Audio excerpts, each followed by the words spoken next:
কিন্তু ফজু পাগলা বিশ্বাস করে না। ফজু পাগলা গত কয়েকদিন আগে বলেছি যে ফজরের নামাজ যদি পড়বেন, কোরআন শরীফ পড়বেন, এরপরে মুক্তিযুদ্ধর গান বাজাবেন। একটা কথা হইল, যদি কোরআন শরীফ পড়ার পরে যদি বলতো আপনারা হাদিস পড়বেন কয়েকটা, এরপরে দেশের জন্য দোয়া করবেন, তো মেনে নিতাম। মুক্তিযুদ্ধের গান বাজানো লাগবে কোন কারণে? মুক্তিযুদ্ধ হয়েছিল, স্বাধীন হয়েছিলাম, আল্লাহ বিজয় দিয়েছিলেন।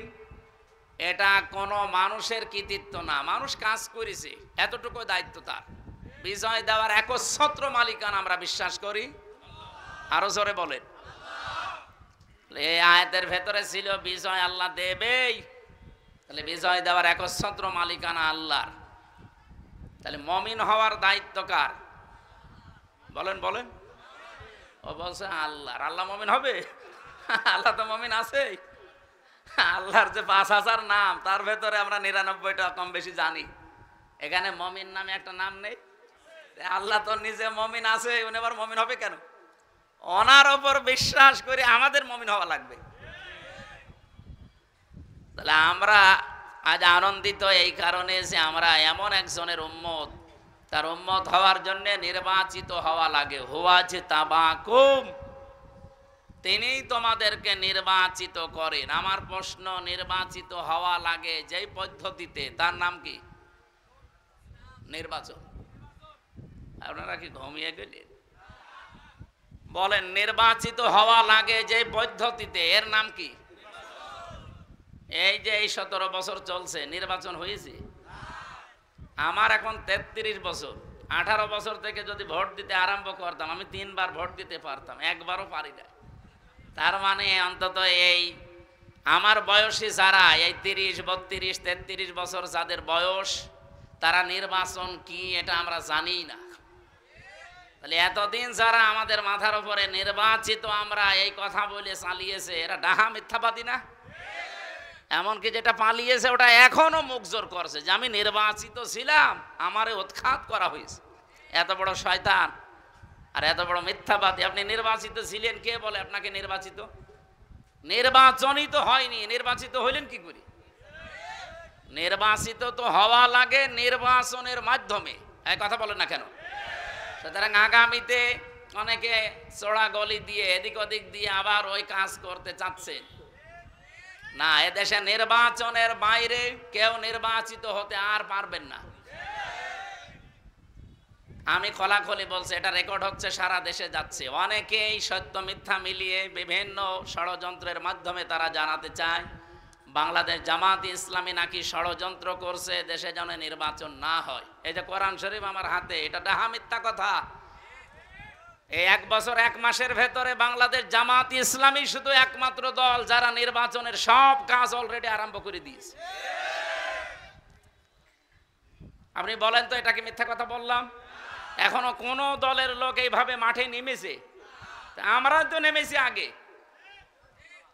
আপনি কোন কারণে এই দলের উপরে মিথ্যা তহমত চাপিয়ে দেন? মিথ্যা চাপাতে চাপাতে এখন আর জায়গা নেই। সুতরাং যারা এই ষড়যন্ত্রমূলক কথা বলছেন, আপনারা থামবেন। গত পরশুদিন কি হয়েছে রাতের বেলা আপনারা জানেন।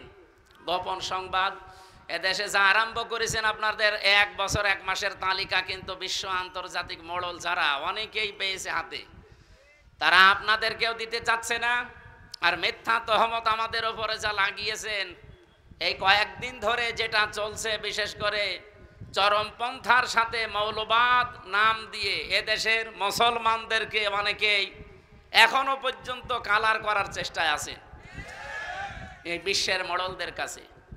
আমি খোলাখুলি বলছি, এ কথাটা ওনার না, যে বলেছে তার নাম নিলাম না। এ কথা দাদাদের, দাদারা শিখিয়েছে এতদিন খনি হাসিনাকে, ওই কথা এখন শেখাচ্ছে অনেককে। ওনার মতো যদি আবার ফাঁদে পা দেন, উনি তো অন্তত শ্বশুর বাড়ি পেয়েছে, আপনার তো শ্বশুর বাড়ি এই দেশে, আপনি কি করবেন তখন? এই জন্য কারো কালো ফাঁদে পা দেওয়া যাবে না, চিন্তা ভাবনা করে। শেষে আপনারাও পাবেন না, ইসলামের হাতেও দিলেন না। শেষ পর্যন্ত এটা দেখবেন সাদা চামড়া যারা, তারা অন্য একটা ব্যবস্থা করে ফেলবে।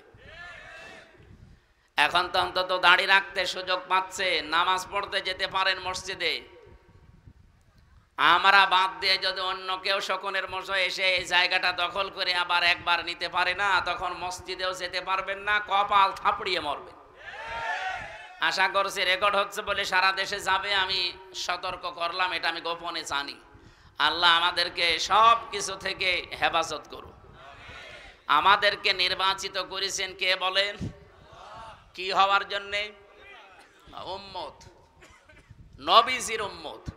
যেহেতু আর 1-1.5 ঘন্টা 2 ঘন্টা পরে আরম্ভ হবে তার জন্মের মাস রবিউল আওয়াল, আমি এই সংক্রান্ত বিষয়গুলো সামনে এনে আজকে কথা বলতে চাই ঘন্টাখানিক। থাকবেন তো ইনশাল্লাহ?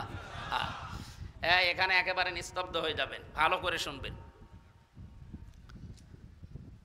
যে আল্লাহ আমাদেরকে অন্তত এই গুরুত্বপূর্ণ একটা মাসে, সফর মাস শেষের দিকে রবিউল আওয়াল আসতেছে, তিনি আমাদেরকে কোরআন কেন্দ্রিক জীবন গঠন করার জন্য, রসুলের সুন্নাহ কেন্দ্রিক জীবন গঠন করার জন্য আজকের এই আয়োজনে হাজির হবার তৌফিক দিয়েছেন। এখানে দল মত নির্বিশেষে সবাই আছি আমরা। আমাদের পরিচয় এখন একটাই, আল্লাহর বান্দা, রসুলুল্লাহর উম্মত। আর অন্য কোনো পরিচয় আছে? ওগুলো সব বাদ দেন। যে আল্লাহ আমাদেরকে সত্যিই বাড়ি থেকে পর্যন্ত নিয়ে এসে বসিয়ে রেখেছেন। আমি আসার সময় আমার পা দেবে যাচ্ছিল, তার মানে জায়গাটা এখনো ভেজা, কাদা, নিচ দিয়ে এখনো পর্যন্ত ঠান্ডা উঠতেছে। বৃষ্টি কখন নেমে যায় এখন তার গ্যারান্টি নেই। এই জন্য আমরা খুব তাড়াতাড়ি করব। খুশি হয়ে বলেন আলহামদুলিল্লাহ। দরুদ আর সালাম পাঠ করার মাধ্যমে আজকে আমরা আরম্ভ করছি রবিউল আওয়াল। রবিউল শব্দের শাব্দিক অর্থ হচ্ছে বসন্ত। আওয়াল মানে প্রথম, প্রথম বসন্ত। বসন্ত কি খারাপ? এটা আসলে সব সজীবতা ফিরে পায়। এ পৃথিবী ঠিক ওই রকম অকেজ হয়ে গিয়েছিল। রব্বুল আলামিন বলেন, লাকাদ মান্নাল্লাহু আলাল মুমিনিনা ইয বাআসা ফীহিম রাসূলাম মিন আনফুসিহিম ইয়াতলু আলাইহিম আয়াতিহি ওয়া ইউযাক্কিহিম ওয়া ইউআল্লিমুহুমুল কিতাবা ওয়াল হিকমা ইলা আখির আয়াত।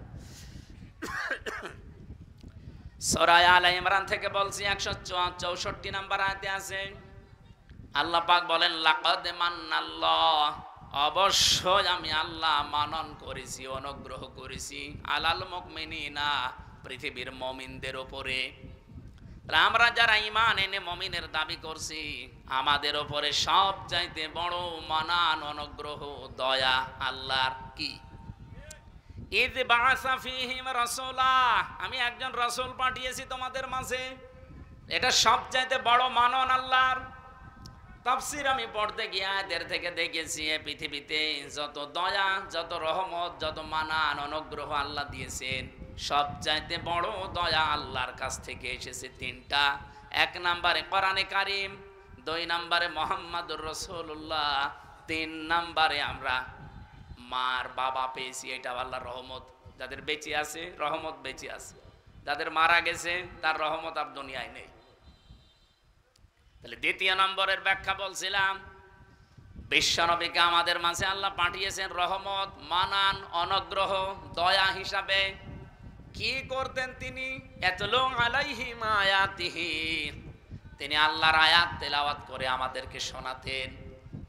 আজ ওপেন বলছি, আজ যত রকমের কথা বিভিন্ন রাজনৈতিক দল, বিশেষ করে বাংলাদেশে যারা দিন কায়েম করতে চান, তাদের উপরে আপনারা ছড়িয়ে দেন, তাদের উপরে আপনারা বসিয়ে দেন, তাদের উপরে আপনারা চাপিয়ে দেন। তাদেরকে বলছি, যে মানুষগুলো বাংলাদেশে বলেন আমরা নবীওয়ালা কাজ করি, এই বাংলাদেশ সহ বিশ্বে নবীওয়ালা কাজ করছে যারা এই 4টা কর্মসূচি হাতে নিয়েছে। 1 নম্বরে ইয়াতলু আলাইহিম আয়াতিহি, যারা আল্লাহর আয়াত তেলাওয়াত করে মানুষকে শোনায়। আরে ভাই, আমি তো নিজে সাক্ষী দিচ্ছি, এতদিন তো ওইভাবে অ্যাক্টিভ ছিলাম না। জেল থেকে বের হয়ে অ্যাক্টিভ হয়ে দেখলাম বাংলাদেশ জামাত ইসলামী এবং ইসলামী ছাত্র শিবির আর ইসলামী ছাত্রী সংস্থা, এই 3টার ভেতরে আমি শুধু পেয়েছি তারা কোরআন তেলাওয়াত করে আগে মানুষকে শোনাবে। এটা প্রথম কর্মসূচি।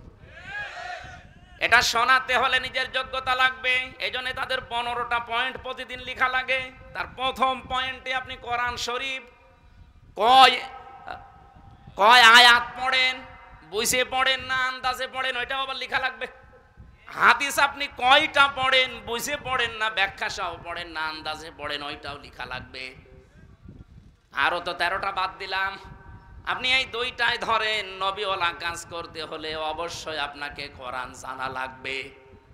এক কথা বলেন না কেন? বাংলাদেশ জামাত ইসলামীতে যোগ দিতে হলে আপনাকে যদি আস্তে আস্তে উপরে উঠতে হয়, মাস্ট বি কোরআন জানা লাগবে। জামাতের কোন রকম হয়েছে কোরআন পড়তে পারে না, আপনি বাংলাদেশ পুরাটা যদি দেখাতে পারেন, আমি ওয়াজ বাদ দিয়ে দেব।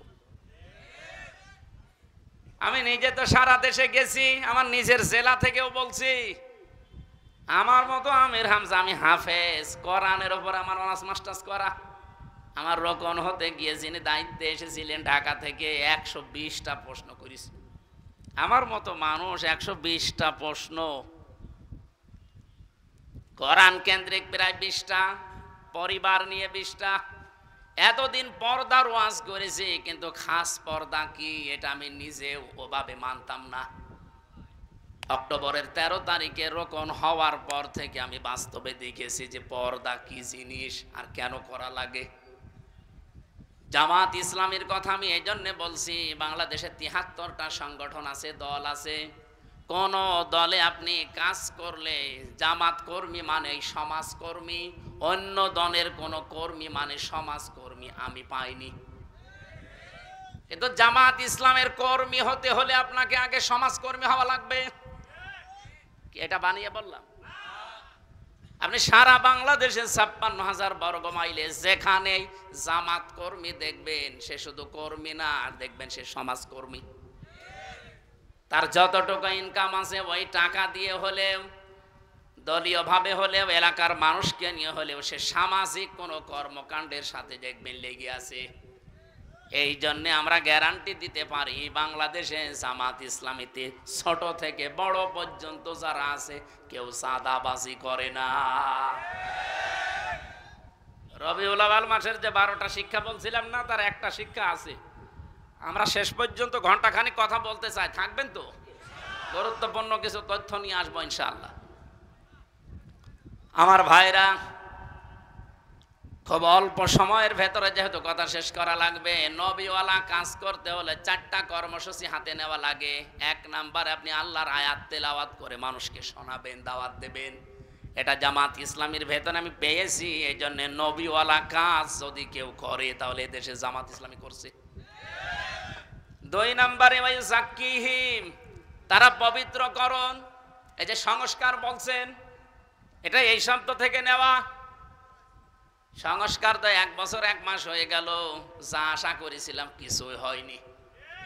শুধু নাটোরে ডিসি গেছে কুষ্টিয়ায়, কুষ্টিয়ারটা কুমিল্লায়, মাল তো সব একই আছে। আমরা চাই যে দায়িত্ব ভার নিয়ে আপনি বসেছেন, এটা যেন কিছুদিনের ভেতরে অন্তত আমাদের দেখান, নয়তো আমরা বিশ্বাস হারিয়ে ফেলছি। অন্তত সংস্কার এবং দৃশ্যমান কয়েকটা বিচার দেখান। এক কথা বলেন না কেন? যে একটা মহিলার সিদ্ধান্তের কারণে 2000 মানুষ অলরেডি বিদায় নিয়েছে। এটা সরকারি জরিপ। বেসরকারি জরিপ হচ্ছে 3432 জন। এতগুলো মানুষ যার কারণে দুনিয়া থেকে এই 24 সালেই বিদায় নিল, আর এই 15.5 বছর তো বাদই দিলাম। এখনো পর্যন্ত প্রায় 40,000-এর উপরে মানুষ বিভিন্ন হাসপাতালের বেডে, বাড়িতে কাতরাচ্ছে। একটা মানুষের কারণে যদি এরকম ক্ষতি হয়, তো তার কিছু করা দরকার না? আমরা চাই খনি হাসিনার দৃশ্যমান বিচার যেন এদেশে তাড়াতাড়ি করা হয়, নয়তো আবার কেউ খনি হাসিনা হয়ে উঠবে। অনেকে আশা প্রকাশ করছে। আজকেও একটা মিছিল হয়েছে ঢাকাতে, পিঠের ওপরে বাম্বু গেছে, তখন আবার সোজা হয়ে গেছে। আজকে বিকালবেলা দেখবেন ফজলুর রহমান ফজু সাহেব উনি সংবাদ সম্মেলন করে বলছে, আমি জামাতকে কালো দল বলি নাই, এটা মুখ স্লিপ হয়ে বেরিয়ে যেতে পারে, আমি বলি নাই। আমার মনে হয় কেউ পেছন দিয়ে কিছু দিয়েছে।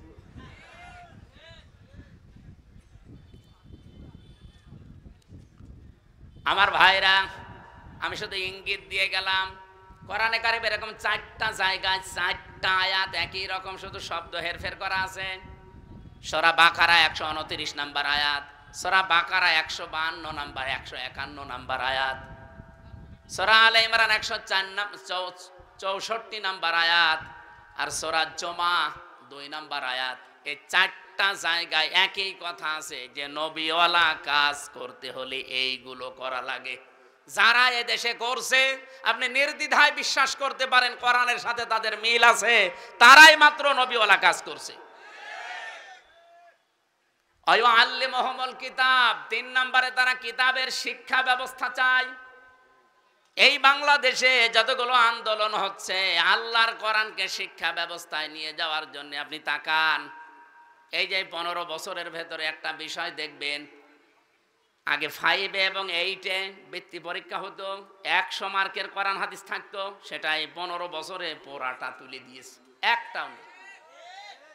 আমরা দাবি জানিয়েছি, আমরা আহ্বান জানাচ্ছি, যেহেতু আপনি 2 জন নবীর নাম নিয়ে বসে আছেন, ডক্টর মোহাম্মদ ইউনূস, কয়জন নবীর নাম? মোহাম্মদ ইউনূস, 2 নবীর নাম নিয়ে আছেন, অন্তত এই কাজটা করে যান যাওয়ার আগে।